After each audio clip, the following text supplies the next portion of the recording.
آج کے دن یہ گنتی کے چند روز ہیں جو تمہیں اللہ کی یاد میں بسر کرنے چاہیے۔ پھر جو کوئی جلدی کر کے 2 ہی دن میں واپس ہو گیا تو کوئی حرج نہیں، اور جو کچھ دیر زیادہ ٹھہر کر پلٹا تو بھی کوئی حرج نہیں، بشرط یہ کہ یہ دن اس نے تقوی کے ساتھ بسر کیے ہوں۔ اللہ کی نافرمانی سے بچو اور خوب جان رکھو کہ ایک روز اس کے حضور میں تمہاری پیشی ہونے والی ہے۔ انسانوں میں کوئی تو ایسا ہے جس کی باتیں دنیا کی زندگی میں تمہیں بہت بلی معلوم ہوتی ہیں، اور اپنی نیک نیتی پر وہ بار بار خدا کو گواہ ٹھہراتا ہے، مگر حقیقت میں وہ بدترین دشمن حق ہوتا ہے۔ جب اسے اقتدار حاصل ہو جاتا ہے تو زمین میں اس کی ساری دوڑ دھوپ اسی لیے ہوتی ہے کہ فساد پھیلائے، کھیتیوں کو غارت کرے اور نسل انسانی کو تباہ کرے، حالانکہ اللہ جسے وہ گواہ بنا رہا تھا فساد کو تو ہرگز پسند ہی نہیں کرتا۔ اور جب اس سے کہا جاتا ہے کہ اللہ سے ڈر تو اپنے وقار کا خیال اس کو گناہ پر جما دیتا ہے۔ ایسے شخص کے لیے تو بس جہنم ہی کافی ہے اور بہت برا ٹھکانہ ہے۔ دوسری طرف انسانوں ہی میں کوئی ایسا بھی ہے جو رضائے الہی کی طلب میں اپنی جان کھپا دیتا ہے، اور ایسے بندوں پر اللہ بہت مہربان ہے۔ اے ایمان والو، تم پورے کے پورے اسلام میں آ جاؤ اور شیطان کی پیروی نہ کرو کہ وہ تمہارا کھلا دشمن ہے۔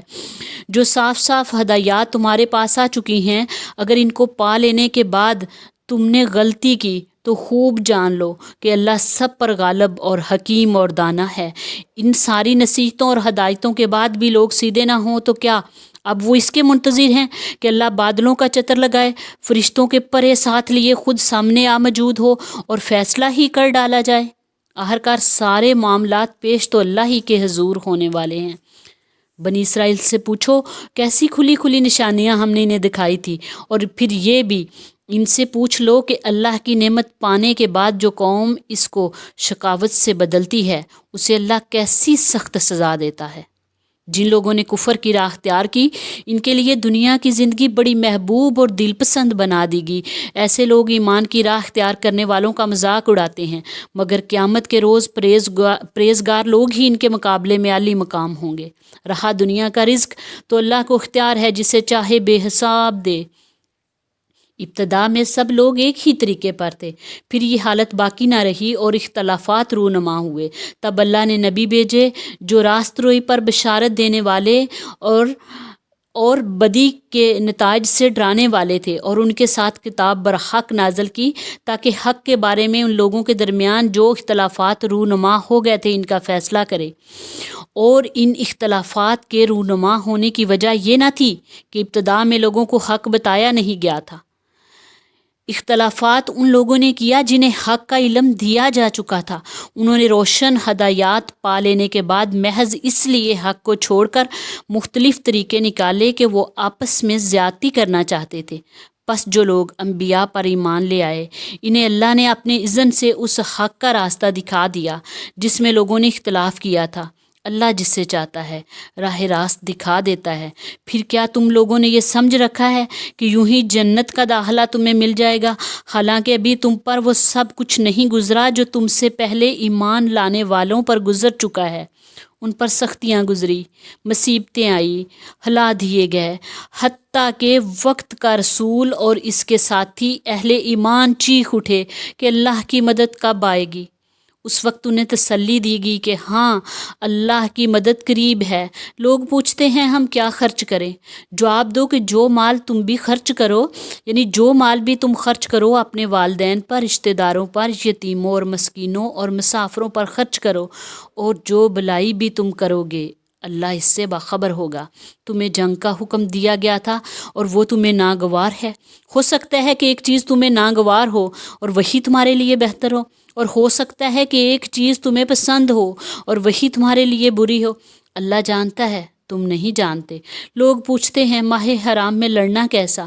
کہو اس میں لڑنا بہت برا، مگر راہ خدا سے لوگوں کو روکنا اور اللہ سے کفر کرنا اور مسجد حرام کا راستہ خدا پرستوں پر بند کرنا اور حرم کے رہنے والوں کو وہاں سے نکالنا اللہ کے نزدیک اس سے بھی زیادہ برا ہے، اور فتنہ خون ریزی سے شدید تر ہے، اور وہ تم سے لڑے ہی جائیں گے، حتیٰ کہ اگر ان کا بس چلے تو تمہارے دین سے تم کو پھیر لے جائیں، اور یہ خوب سمجھ لو کہ تم میں سے جو کوئی اپنے دین سے پھرے گا اور کفر کی حالت میں جان دے گا، اس کے اعمال دنیا اور آخرت دونوں میں ضائع ہو جائیں گے۔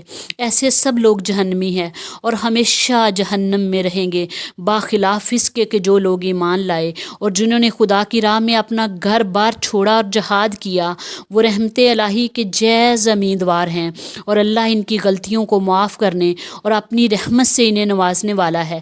پوچھتے ہیں شراب اور جوے کا کیا حکم ہے؟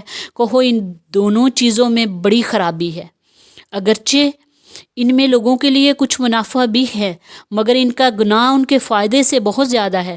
پوچھتے ہیں ہم راہ خدا میں کیا خرچ کریں؟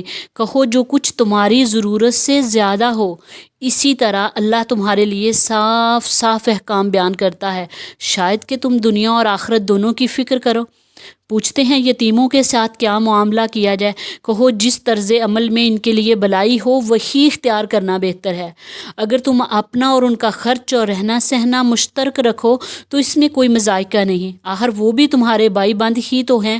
برائی کرنے والے اور برائی کرنے والے دونوں کا حال اللہ پر روشن ہے۔ اللہ چاہتا ہے تو اس معاملے میں تم پر سختی کرتا، اگر اللہ چاہتا تو اس معاملے میں تم پر سختی کرتا، مگر وہ صاحب اختیار ہونے کے ساتھ ساتھ صاحب حکمت بھی ہے۔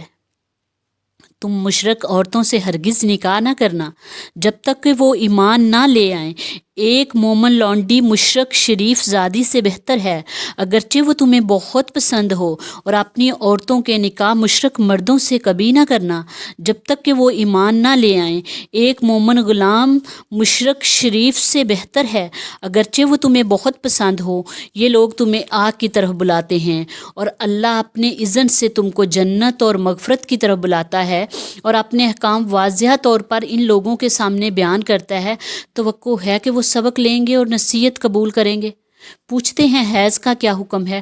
کہو وہ ایک گندگی کی حالت ہے، اس میں عورتوں سے الگ رہو اور ان کے قریب نہ جاؤ جب تک کہ وہ پاک صاف نہ ہو جائیں، پھر جب وہ پاک ہو جائیں تو ان کے پاس جاؤ، اور اس طرح جیسا کہ اللہ نے تم کو حکم دیا ہے۔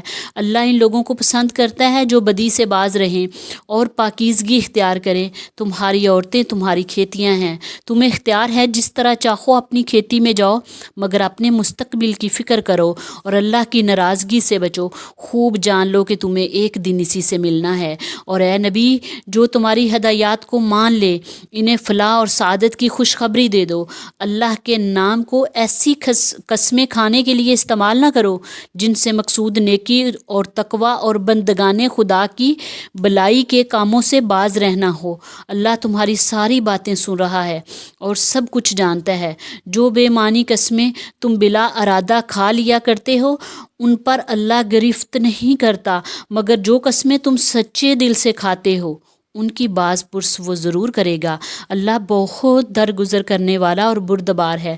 جو لوگ اپنی عورتوں سے تعلق نہ رکھنے کی قسم کھا بیٹھتے ہیں ان کے لیے 4 مہینے کی مہلت ہے۔ اگر انہوں نے رجوع کر لیا تو اللہ معاف کرنے والا اور رحیم ہے، اور اگر انہوں نے طلاق ہی کی ٹھان لی تو جانتے رہو کہ اللہ سب کچھ سنتا اور جانتا ہے۔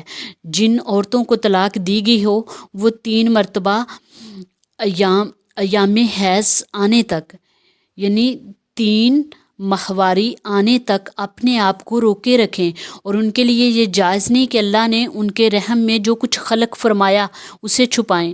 انہیں ہرگز ایسا نہ کرنا چاہیے۔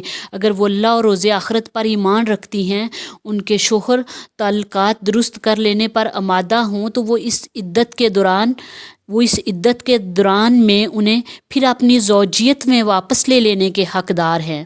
عورتوں کے لیے بھی معروف طریقے پر ویسے ہی حقوق ہیں جیسے مردوں کے حقوق ان پر ہیں، البتہ مردوں کو ان پر ایک درجہ حاصل ہے، اور سب پر اللہ غالب، اقتدار رکھنے والا اور حکیم اور دانا موجود ہے۔ طلاق 2 بار ہے، پھر یا تو سیدھی طرح عورت کو روک لیا جائے یا بھلے طریقے سے اس کو رخصت کر دیا جائے، اور رخصت کرتے ہوئے ایسا کرنا تمہارے لیے جائز نہیں کہ جو کچھ تم انہیں دے چکے ہو اس میں سے کچھ واپس لے لو۔ البتہ یہ صورت ہے کہ زوجین کو اللہ کے حدود پر قائم نہ رہ سکنے کا اندیشہ ہو۔ ایسی صورت میں اگر تمہیں یہ خوف ہو کہ وہ دونوں حدود الہی پر قائم نہ رہیں گے تو ان دونوں کے درمیان یہ معاملہ ہو جانے میں مذائقہ نہیں کہ عورت اپنے شوہر کو کچھ معاوضہ دے کر علیحدگی حاصل کر لے۔ یہ اللہ کی مقرر کردہ حدود ہے، ان سے تجاوز نہ کرو، اور جو لوگ حدود الہی سے تجاوز کریں وہی ظالم ہے۔ اور پھر اگر 2 بار طلاق دینے کے بعد شوہر نے عورت کو تیسری بار طلاق دے دی تو وہ عورت پھر اس کے لیے حلال نہ ہوگی، الا یہ کہ اس کا نکاح کسی دوسرے شخص سے ہو اور وہ اسے طلاق دے دے۔ تب اگر پہلا شوہر اور یہ عورت دونوں یہ خیال کریں کہ اب حدود الہی پر قائم رہیں گے تو ان کے لیے ایک دوسرے کی طرف رجوع کر لینے میں کوئی مذائقہ نہیں۔ یہ اللہ کی مقرر کردہ حدیں ہیں جنہیں وہ ان لوگوں کی ہدایت کے لیے واضح کر رہا ہے جو اس کی حدوں کو توڑنے کا انجام جانتے ہیں۔ اور جب تم عورتوں کو طلاق دے دو اور ان کی عدت پوری ہونے کو آ جائے تو یا بھلے طریقے سے انہیں روک لو یا بھلے طریقے سے رخصت کر دو، محض ستانے کی خاطر انہیں نہ روکے رکھنا، یہ زیادتی ہوگی، اور جو ایسا کرے گا وہ در حقیقت اپنے اوپر ہی ظلم کرے گا۔ اللہ کی آیات کا کھیل نہ بناؤ، بھول نہ جاؤ کہ اللہ نے کس نعمت عظمیٰ سے تمہیں سرفراز کیا ہے۔ وہ تمہیں نصیحت کرتا ہے جو کتاب اور حکمت اس نے تم پر نازل کی ہے، اس کا احترام ملحوظ رکھو، اللہ سے ڈرو اور خوب جان لو کہ اللہ کو ہر بات کی خبر ہے۔